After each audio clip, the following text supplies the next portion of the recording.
নিয়ে লড়ছে, যেদিন থেকে রাহুল গান্ধী আদানির বিরুদ্ধে লড়ছে, সেদিন থেকে বিজেপি পার্টি কংগ্রেসকে দুর্বল করার জন্য দুবেলা রাহুল গান্ধী, সোনিয়া গান্ধী এবং গান্ধী পরিবারকে জওহরলাল নেহরু সমেত আক্রমণ করছে।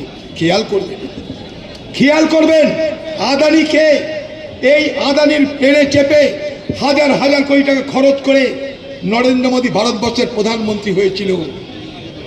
সেই আদানিকে সারা ভারতবর্ষ দিয়ে দেওয়া হয়েছে। আজকে ভারতবর্ষের 1% মানুষের হাতে ভারতবর্ষের 40% সম্পদ মজুদ হয়ে আছে। আজ ভারতবর্ষের 10% মানুষের হাতে ভারতবর্ষের 80% সম্পদ মজুদ হয়ে আছে। এইভাবে আজ আমরা মানুষের দেশ আজকে বড়লোকদের দেশে রূপান্তরিত হয়েছে। তার জন্য রাহুল গান্ধী বারবার করে বলেছে আমরা কোনো শিল্পপতির বিরুদ্ধে নয়, আদানি আম্বানির বিরুদ্ধে নয়। আমরা কিসের বিরুদ্ধে? আমরা বিরুদ্ধে হচ্ছি যে সরকারি মদতে একটা পরিবারকে কেন খাতির করা হবে, আমরা তার বিরুদ্ধে।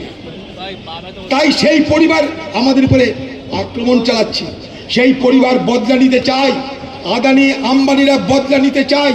তাই রাহুল গান্ধী যখন আদানি কাণ্ডে তদন্ত চাইছে, তখন লক্ষ্য করে দেখবেন এই ভারতবর্ষের বিজেপি বিরোধী যে শক্তি, সেই শক্তিকে দুর্বল করার জন্য রাহুল গান্ধীকে আক্রমণ শানানো হয়েছে।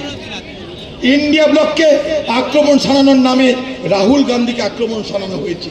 আর ঠিক সেই সময় বাংলার অগ্নিকন্যা চুপ করে কি বলছে, আমরা পরিবর্তন চাই। আমরা পরিবর্তন চাই কিসের? নেতৃত্বের। কোন নেতৃত্বের? ইন্ডিয়া ব্লক নেতৃত্বের পরিবর্তন চাই। দিদিকে একটা কথা বলতে চাই, দিদি কখনো পুজোরও শখ হয় খাড়া হয়ে চলতে, কখনো বামনেরও শখ হয় চাঁদ হাতে পেতে। আমাদের কোনো আপত্তি নাই, কিন্তু জেনে রাখবেন একটা কথা, এই কংগ্রেস আপনাকে বড় করেছিল, তার সঙ্গে গাদ্দারি করে, এহসান ফারামোশি করে আপনি বাংলাতে ক্ষমতা এসেছেন। যখন ইন্ডিয়া ব্লক তৈরি হয় আপনি বলেছিলেন রাহুল গান্ধী আমার প্রিয় নেতা। যখন ইন্ডিয়া ব্লক তৈরি হয় আপনি বলেছিলেন মল্লিকার্জুন খাড়গেকে আগামী দিনে প্রধানমন্ত্রী করা হবে। রাহুল গান্ধী কোনোদিন এ কথা বলেনি। আজকে যখন মোদী আক্রমণ করছে, বিজেপি আক্রমণ করছে দিন রাত রাহুল গান্ধীকে এবং তার পরিবারকে, যখন আদানিদের উস্কানিতে আদানিদের বিরোধিতা করার কারণে কংগ্রেসকে আক্রমণ তীব্র থেকে তীব্রতর হচ্ছে, তখন কোন জাদু বলে, কোন মন্ত্রে বাংলার মুখ্যমন্ত্রী আপনি আদানির দালালি করা শুরু করলেন?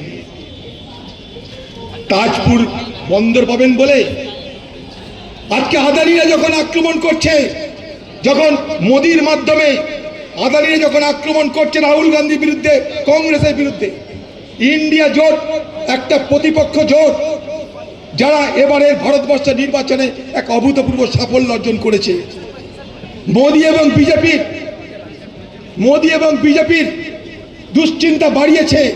সেই সময় আপনি আদানির পক্ষ অবলম্বন করে আপনি এবং আরো কেউ রাহুল গান্ধীকে অবজ্ঞা করো, রাহুল গান্ধীকে অস্বীকার করো, তার মাধ্যমে ইন্ডিয়া ব্লককে দুর্বল করবার ষড়যন্ত্রের খেলা খেলছেন। তাই এলাকার মানুষ সাবধান।